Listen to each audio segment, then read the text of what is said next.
Muy buenos días, jóvenes. ¿Qué tal? ¿Cómo amanecieron? Llegamos nuevamente al jueves, ese día tan esperado, ¿verdad?, para la clase de lengua. Y también porque nos vamos acercando poco a poco al fin de semana. Y este fin de semana será muy especial, porque a partir del sábado nos quedamos un par de días ya de vacaciones. Hoy quiero hablarles sobre la tristeza, ese sentimiento que experimentamos en diversos momentos, ¿verdad? Muchas veces nos sentimos tristes ante la ausencia de nuestros compañeros, que es lo que nos está pasando ahora con lo de la pandemia. Hay momentos en que esa tristeza llega a nosotros cuando recordamos que no podemos estar recibiendo la clase en el salón, compartiendo con los compañeros, eh, compartiendo también con nuestros familiares que están quizá en otros países y no pueden visitarnos debido a las restricciones que hay por la emergencia. Entonces, ese es un tipo de tristeza, pero también muchas veces la tristeza nos llega como una de las etapas del duelo. ¿Y qué es el duelo? El duelo es cuando uno ha perdido algo, no solamente a un ser querido. En las parejas, cuando hay un rompimiento de parejas, también se vive un tiempo de duelo. Y duelo es esa etapa que uno debe ir asimilando, aceptando, y entre esas etapas está la tristeza, ¿verdad? También el duelo ante la pérdida, muchas veces quizá de un trabajo, quizá de una beca. Hay cosas materiales y que a muchas personas a veces les afectan mucho en su vida cotidiana, pero el duelo creo que se vive más cuando se pierde algo o alguien querido, ¿verdad? Como les decía, un ser querido ante la muerte de una persona. Ahora con lo de la pandemia, muchas personas están sufriendo duelo porque no tuvieron ni siquiera la oportunidad de poder compartir los últimos días, los últimos momentos con esos seres queridos, no tuvieron la oportunidad de darle una, sí, de darle una sepultura, ¿verdad? Pero no de hacer todo ese acto que nosotros aquí en El Salvador hacemos, ¿verdad? De poder acompañar, de poder estar en familia, poder acompañar, poder estar con las últimas horas, los últimos momentos con ese ser amado. Entonces, todo eso nos causa mucha tristeza, y aunque no sea una persona de nuestra familia, pero si es una persona conocida, un amigo, también cuando esa persona falta, nosotros entramos como en esa etapa de duelo. Con esta breve reflexión vamos a dar inicio a la clase. Para ello les presentaré la agenda que trabajaremos este día. En la agenda, el contenido que vamos a desarrollar, que iniciaremos hoy, es el contexto del realismo. El indicador de logro comenta sobre el entorno político, social y cultural del siglo XIX, explicando los fenómenos que influyeron directamente en el nacimiento del realismo. Después de que usted haya anotado en su cuaderno el contenido, el indicador de logro, que me imagino que ya hizo la portada de la unidad 6, ¿verdad? Entonces este es el primer contenido que vamos a desarrollar. Una vez que haya escrito el contenido y el indicador, lo que esperamos que usted alcance, veremos un pequeño video que es el acercamiento a la obra de Marianela. Es la obra del realismo que ustedes también van a leer, ¿verdad? En un par de días, quizás algunos ya comenzaron a leerla. Luego tendremos ahí dos preguntitas exploratorias para saber cuánto conocen ustedes sobre el realismo, esos conceptos generales, esos conocimientos previos que ya tenemos, ¿verdad? Que me gustaría, cuando aparezcan las preguntas, me gustaría que ustedes me las respondan, por favor, en el chat. Luego vamos al desarrollo del contenido. Para desarrollar el contenido vamos a ver un video sobre el contexto del realismo. Presten atención, por favor, a ese video, porque luego haré algunas preguntas al respecto, ¿verdad?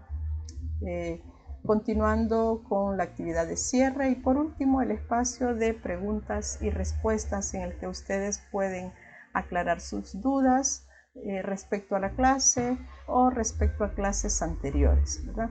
En este momento les dejo con el video sobre Marianela.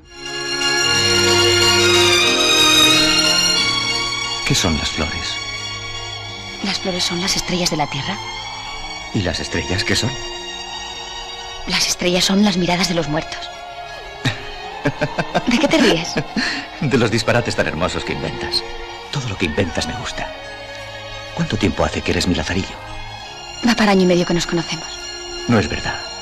Ya hace miles de años que te conozco. Miles de años que siento que hablas dentro de mí. Yo siento que he venido a este mundo para ser tus ojos. Para guiarte con ellos por todas las hermosuras de la Tierra. Ven conmigo. Sí.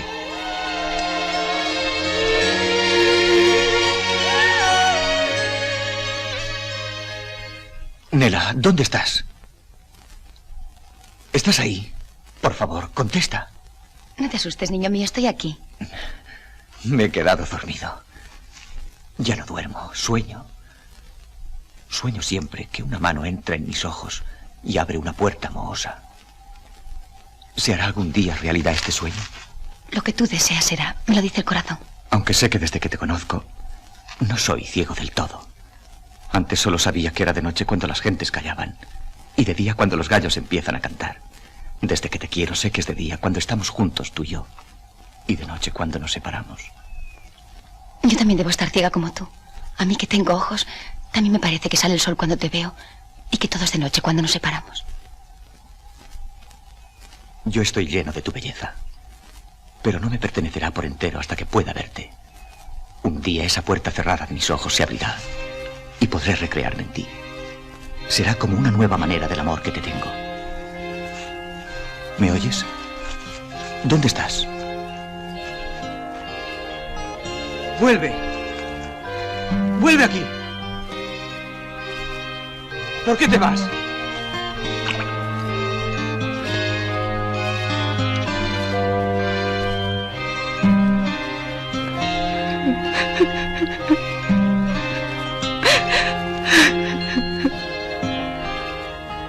Mejor que nunca hubiese día.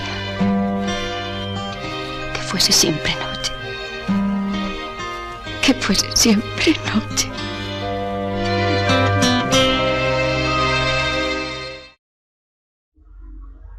Muy bien.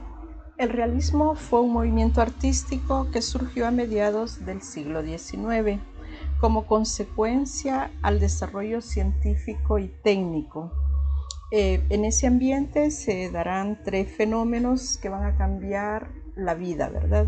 El primero es la segunda revolución industrial, el segundo la urbanización y el tercero el pensamiento científico positivista.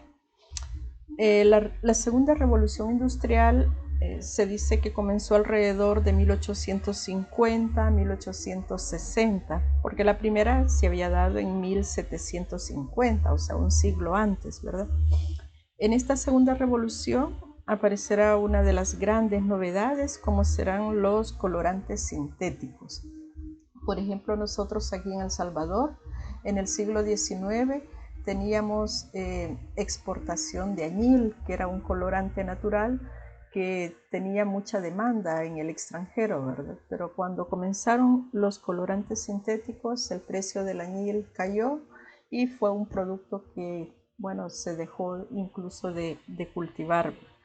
También entre 1850 y 1890 se darán una serie aparecerán algunos inventos como por ejemplo el teléfono, el fonógrafo, la locomotora, y esta locomotora eléctrica va a cambiar porque la primera que se había dado hacía un siglo atrás era una locomotora a vapor, ¿verdad? Esta ya es eléctrica, entonces es mucho más rápida, entonces va a comenzar también el auge de los trenes. Aparece también en 1880 el motor de gasolina y por lo tanto con el motor de gasolina los automóviles. Esto el aparecimiento de los automóviles traerá la demanda de materia prima natural, como era el caucho. El caucho servía para las llantas y se comenzó a extraer en el Congo, en África, y también aquí en Sudamérica, en la Amazonía peruana. Entonces se comienza a dar la explotación del caucho y también las injusticias hacia los indígenas, hacia las personas que eran los recolectores de esta materia prima natural.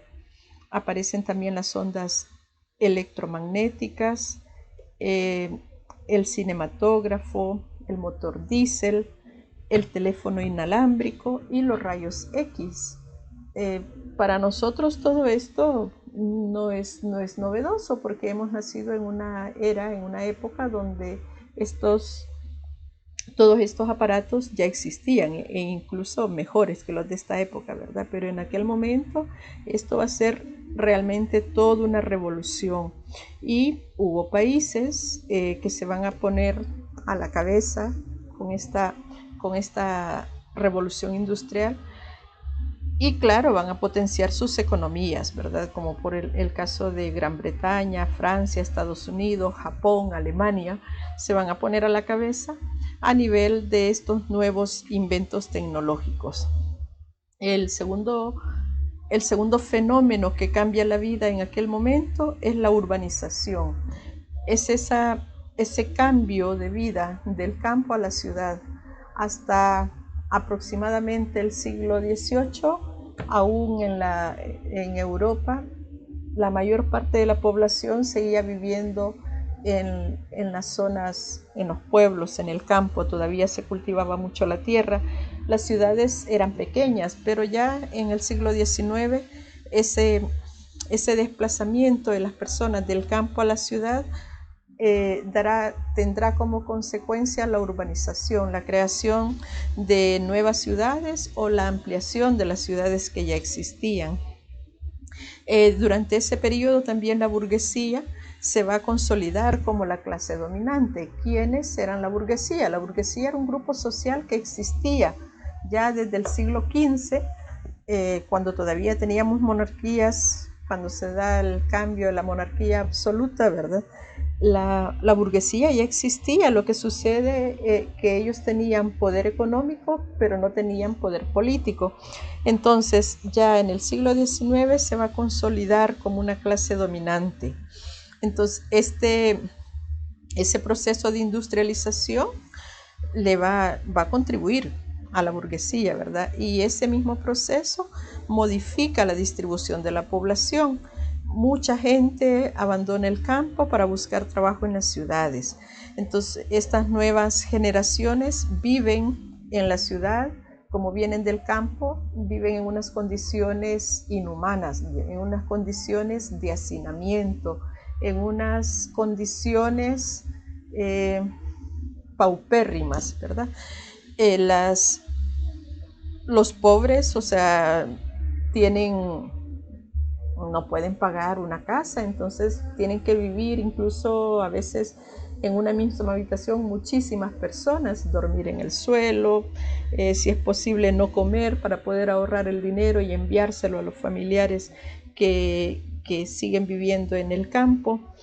El trabajo en la ciudad se vuelve un trabajo explotador, con jornadas laborales al inicio de 16 horas, después de 14 horas diarias, los 7 días de la semana.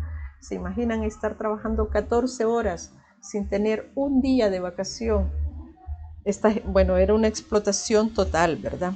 Entonces, esa explotación, esa marginación, esa vida paupérrima que está llevando la gente que ha venido del campo para querer trabajar en la ciudad, es lo que en algún momento llevará o motivará a que los trabajadores se organicen en movimientos obreros, y también comenzarán a aparecer los sindicatos que intentan exigir mejoras laborales y sociales también, ¿verdad? Esa situación así del surgimiento de los sindicatos, de la organización de los obreros, terminará concretizándose, digamos, en dos ideas, por una parte, ¿verdad? Dos ideas, o sea, en dos ideologías. Por un lado, el marxismo, que fue la doctrina creada por el alemán Karl Marx y que fue continuada por Engels. Esta lo que buscaba era ponerle fin a las desigualdades sociales. Marx decía o proponía la transformación radical de la sociedad capitalista mediante la organización del proletariado. Para Marx, en el capitalismo solo existen dos grandes clases sociales. Por una parte, la burguesía, que es la dueña de los medios de producción, y por otra parte el proletariado, que somos las personas que vendemos nuestra fuerza de trabajo. Dentro del proletariado estamos todos los profesionales. Desde el momento en que nosotros damos nuestra fuerza de trabajo a cambio de un salario, a cambio de un sueldo, entonces somos parte de ese proletariado. No importa que seamos médicos, que seamos maestros, que seamos arquitectos, ingenieros. Si trabajamos para otra empresa, según Marx, somos proletarios, ¿verdad? Lo que pasa es que dentro del proletariado podríamos decir que se podría como subdividir en diferentes niveles, ¿no? Desde los profesionales hasta las personas que no tienen un trabajo digno. Entonces, el marxismo luchó por esa justicia social, porque esa realidad social y económica no sé, fuera tomada en cuenta, que hubiera más conciencia hacia el proletariado, que los burgueses no solo se aprovecharan de ellos, sino que también dieran parte de esa riqueza que ganaban, porque la riqueza que van atesorando los burgueses es gracias al trabajo del proletariado, ¿verdad? Entonces, el pueblo comienza a luchar para exigir sus derechos y para exigir mejoras laborales. Bueno, si ustedes analizan un poco desde las 14 horas que se trabajaban a mediados del siglo XIX, en la actualidad se ha disminuido, ¿verdad? Pero igual las injusticias sociales siguen estando presentes. La otra ideología que va a tener bastante auge también en ese momento es el anarquismo, que fue una corriente fundada en la que se opone cualquier autoridad política o económica en busca de la abolición del Estado y de cualquier tipo de jerarquía en una sociedad donde reinaban los amos y señores, ¿verdad? Dueños de las personas de alguna manera.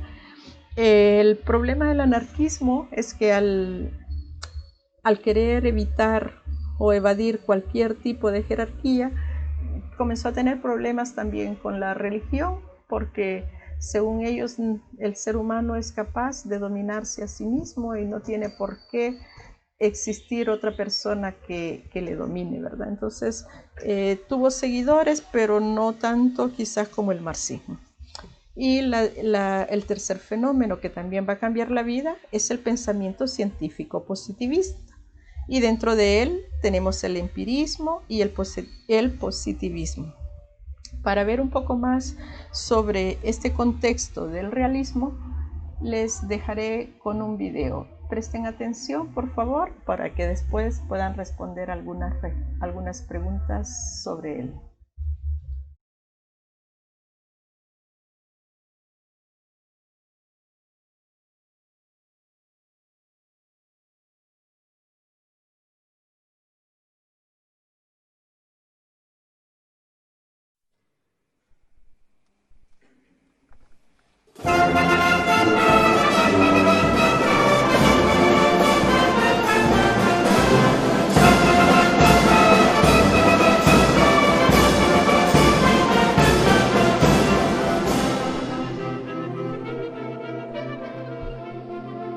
A mediados del siglo XIX, los adelantos científicos generan en Europa una serie de cambios y conflictos en los individuos y la sociedad.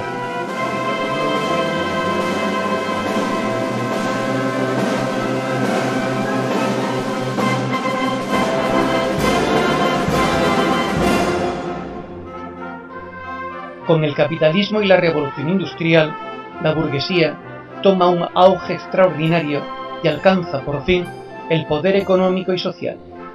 En este momento, el arte es hecho por y para él. Se inicia también la serie de exposiciones universales con la celebrada en Londres en 1851. Las pésimas condiciones de vida de la clase obrera extienden entre las masas nuevas ideologías políticas y sindicales, especialmente el socialismo o el marxismo. Sus simpatizantes y afiliados se reúnen en cafés, casinos, trastiendas o en casas particulares.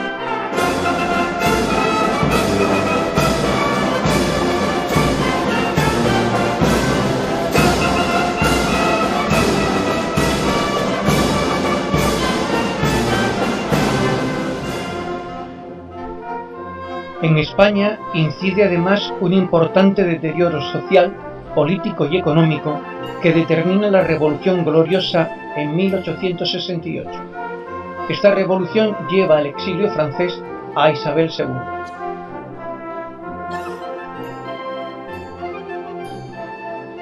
La Revolución Gloriosa inicia el sexenio revolucionario, a lo largo del cual se suceden los gobiernos de forma vertiginosa. El poder pasa de manera alternativa de conservadores a liberales.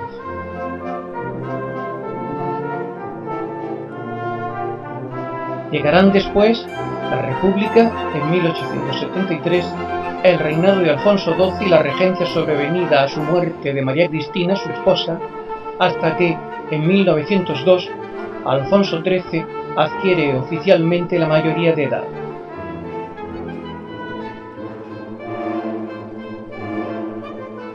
Es la época en que se desvanece definitivamente el imperio colonial español.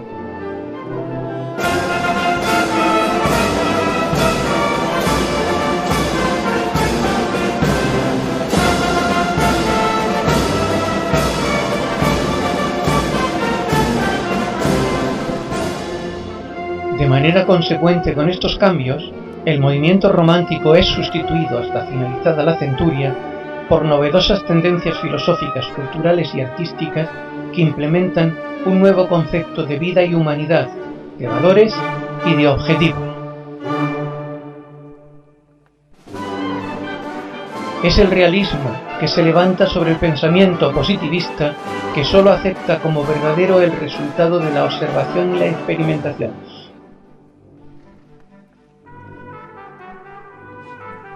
Coincide con el auge de las revolucionarias teorías científicas sobre la herencia biológica y la evolución de las especies.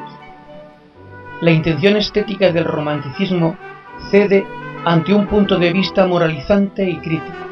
Tiene su origen en la Francia de la primera mitad del siglo XIX. Se consideran primeras figuras del movimiento a Balzac, Stendhal y Flaubert. El realismo pretende, sobre todo, reflejar la realidad exterior tal y como es. Por eso, es el narrativo el género literario estrella de este periodo, donde folletines y novelas por entrega gozan del fervor popular. Los escritores se centran en la realidad más próxima y conocida, esto es, en la política, el trabajo o la problemática social que intentan relatar de manera objetiva y fiel, con estilo natural y lenguaje coloquial. La observación directa, enriquecida con una documentación rigurosa, culmina en descripciones precisas de ambientes, costumbres y caracteres, en las que el autor se transmuta en notario que da fe de aquello que cuenta.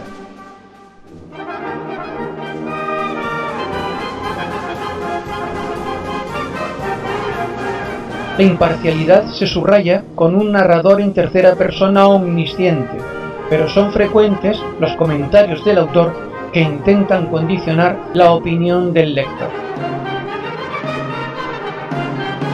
Este propósito de transformar la realidad explica la existencia de dos ideologías encontradas dentro del movimiento. La conservadora, que sueña con el retorno a un mundo preindustrial y rural, y la liberal, proclive a la sociedad contemporánea, aunque la desea más justa, igualitaria y libre.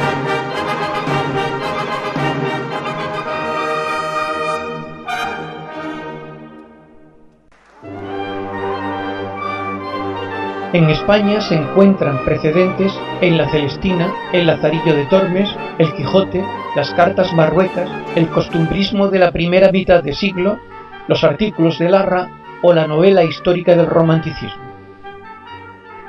Los escritores más destacados del realismo español son Juan Valera, Fernán Caballero, seudónimo de Cecilia Woldefaber, cuya obra La Gaviota marca la frontera con el romanticismo, Pedro Antonio de Alarcón, Benito Pérez Galdós y Leopoldo Alas Clarín. La obra de otro francés, Émile Zola, que lleva hasta las últimas consecuencias los postulados del realismo, propicia el desarrollo de una variante conocida como naturalismo, que se apoya sobre dos pilares filosóficos: el materialismo, negador de la existencia de un ser supremo, y el determinismo, que explica los problemas sociales mediante leyes físicas y factores de herencia biológica. El ambiente naturalista es miserable y sus personajes seres alcoholizados marcados por la sociedad o el entorno familiar. El escritor es ahora juez que dictamina sobre las causas de los problemas de la sociedad donde el hombre es pura materia, sin libertad, con la existencia predeterminada por las leyes de Mendel y las circunstancias sociales.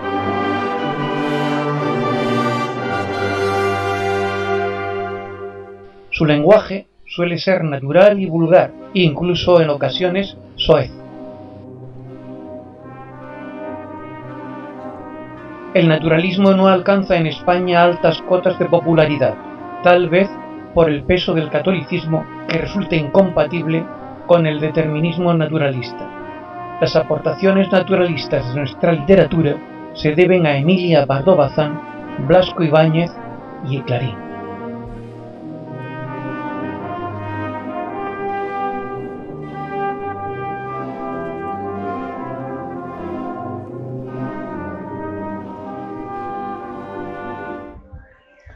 Muy bien, después de haber visto el video sobre parte del contexto del realismo, en este video se hace bastante énfasis también en el realismo español, en el que se ve la famosa revolución, la Revolución de la Gloriosa, que es la que dio origen al exilio de la reina Isabel II, ¿verdad? Isabel II estuvo fuera de, a raíz de esta revolución, que ella tuvo que salir de España y ya no regresó.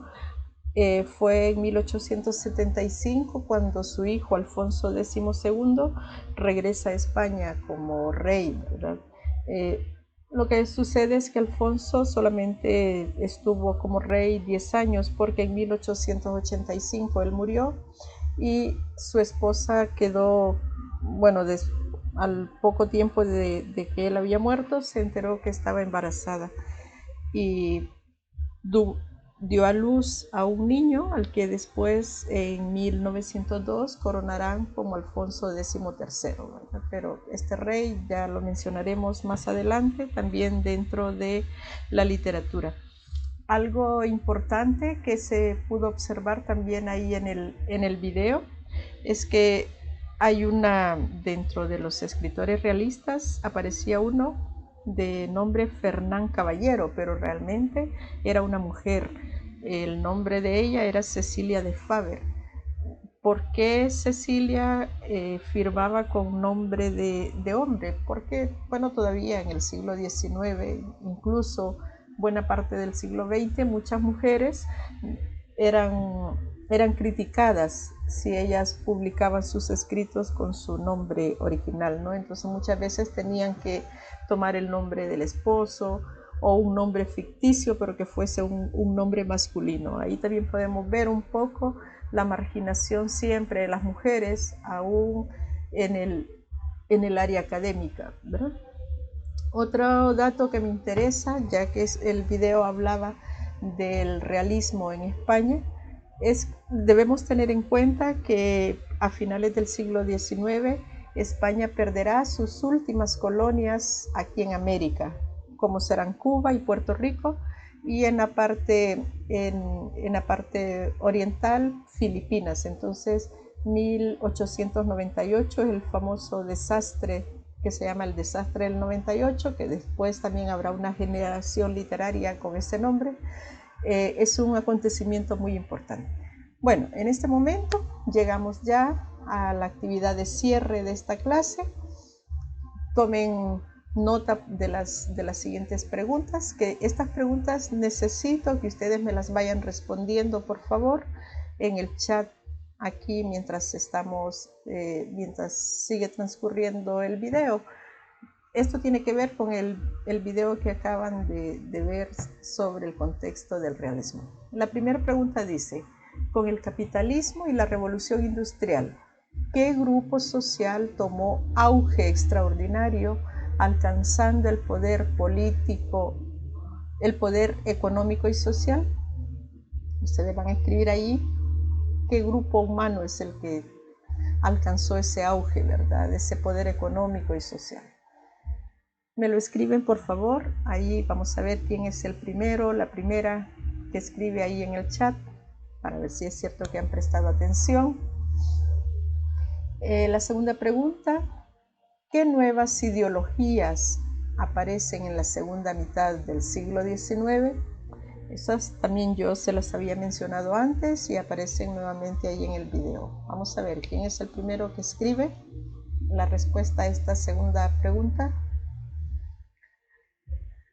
La tercera: en España, ¿cómo se llamó la revolución que llevó al exilio a Isabel II?